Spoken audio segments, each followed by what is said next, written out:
Meu trabalho, intitulado Direito do Trabalho e Tecnologia, Futuro do Trabalho entre Potencialidades e Incertezas, foi aprovado para ser apresentado no 4º Congresso Internacional de Direito, Governança e Inovação, organizado pelo Iberojur e pela Universidade Cardenal Herrera, Valência, Espanha.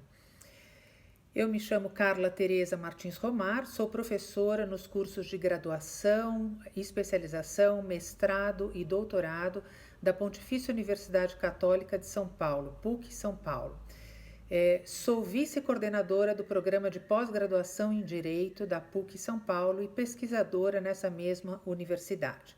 Para aqueles que desejarem entrar em contato comigo, seguem meus e-mails cromar@pucsp.br ou cromar@terra.com.br. Então são dois e-mails, cromar é cromar @pucsp.br ou terra.com.br. Muito bem, o trabalho ele está estruturado nas seguintes partes. Em primeiro lugar, eu tratei das perspectivas do trabalho e do direito do trabalho na atualidade.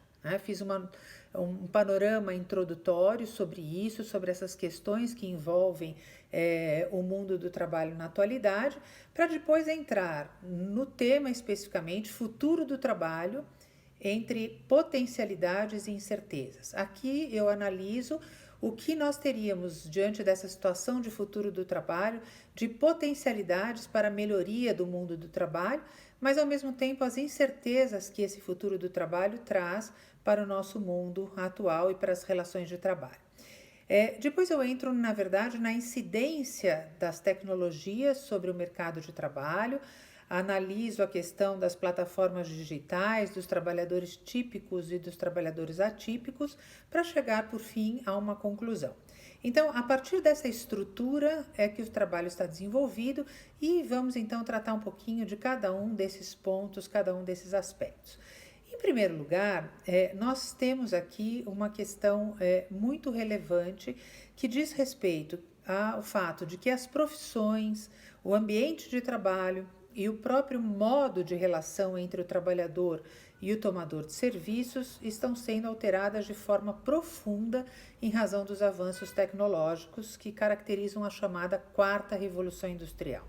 Então, nós temos aqui uma grande discussão que vem sendo trazida nesse aspecto, as novas tecnologias, elas permitirão a manutenção dos postos de trabalho, novos postos de trabalho serão criados e como haverá a manutenção dos trabalhadores nesses postos de trabalho. Portanto, a grande questão é: trabalho vai existir? Sim, mas existirá também uma falta de trabalho para aquela grande massa de trabalhadores que não tem uma qualificação específica para isso. Então, a dicotomia emprego e desemprego é a grande preocupação nesse modo atual de desenvolvimento das relações de trabalho diante da quarta revolução industrial.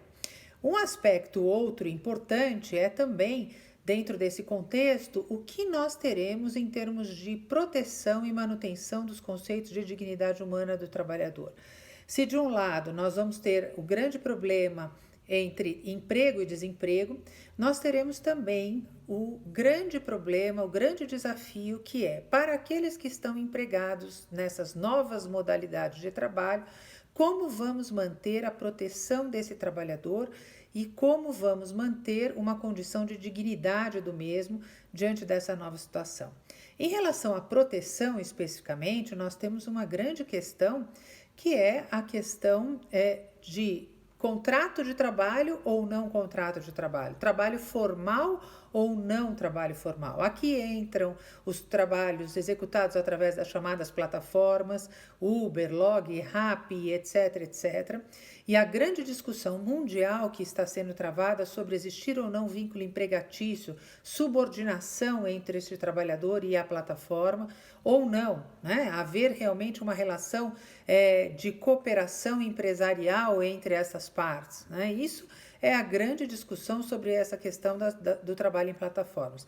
Mas para além do trabalho em plataformas, existe também o trabalho à distância, O trabalho, então, que faz com que a subordinação seja diluída à medida que o trabalhador não está mais sob os olhos do empregador, ele não está mais ali sob uma direção direta das ordens do empregador. Então, consequentemente, ali, nesse trabalho à distância, nós podemos falar em relação de trabalho típica ou em relação de trabalho propriamente dito ou não.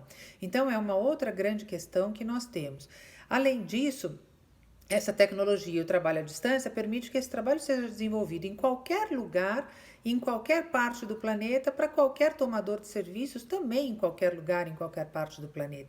Então, temos questões sobre legislação aplicável, sobre que tipo de relação nós vamos analisar, já que uma parte da relação está num país, a outra parte está em outro país, e sem qualquer contato físico ou sem qualquer contato diário e constante. A entrega do trabalho é o que interessa muitas vezes. Então, nós teríamos ou não essa modalidade de relação de emprego. Mas, de outro lado, nós temos também uma grande preocupação com a questão da proteção do trabalhador e da sua dignidade. Extensas jornadas de trabalho, a questão de saúde e segurança no trabalho e um monte de outras questões que são relevantes para esse tema. Considerando tudo isso, o trabalho analisa a atuação da Organização Internacional do Trabalho, da OIT, nesse contexto. Em 2017, a OIT criou a Comissão Mundial sobre o Futuro do Trabalho. Essa comissão teve por função realizar um exame aprofundado sobre o tema do futuro do trabalho.